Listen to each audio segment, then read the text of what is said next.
Bëm një zgjedhje, jo të modernizonim qeverisjen, por të rishpiknim marrëdhënien midis qytetarëve dhe shtetit. Tull pas tulle digjitale, shërbim pas shërbimi, dhe sot Shqipëria ka më shumë se sa 1000 shërbime publike plotësisht digjitale. Dhe për gjitha këto shërbime, të cilat përbëjnë afro 95% të totalit të shërbimeve, qytetarët nuk kanë nevojë të shkojnë askund dhe të takojnë askënd. Thjesht kanë nevojë të klikojnë në telefonat e tyre.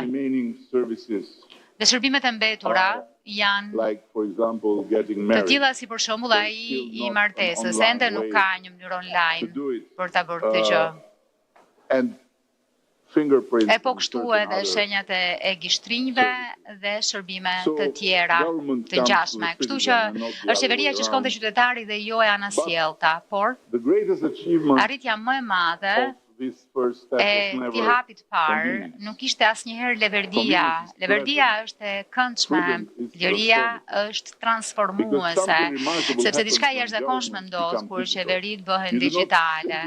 Jo thjesht heq letrat, por eliminon mundësitë për pushtetin e padukshëm, heq takimet e panevojshme, favoret e panevojshme, eliminon urojtarët e panevojshëm, e rezulton që është jashtë mase e vështirë që të japësh shpejt një serveri. Digitalizimi shpjegohet shpesh si reformë teknologjike dhe nuk është, do të ishte shumë modeste. Është një reformë demokratike, ndryshon jo vetëm si funksionon shteti, ndryshon as dhe kush zotëron pushtet brenda shtetit. Dhe ndërkohë që e nisëm këtë rrugtim, një tjetër pyetje u ngrit. Nëse teknologjia mund ndihmonte njerëzit të lundronin nëpër qeverisje, atëherë pse jo inteligjenca vetë të mos bëhej pjesë e qeverisë?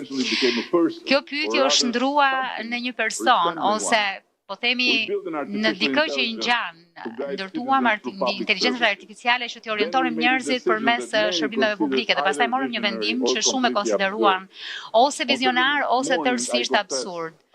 Në fakt, disa herë mund t'ju rrëfej që ju përkisja të dy kampeve, i dham një fytyrë, një zë dhe një emër kësaj inteligjence, e quajtëm diella në shqipe.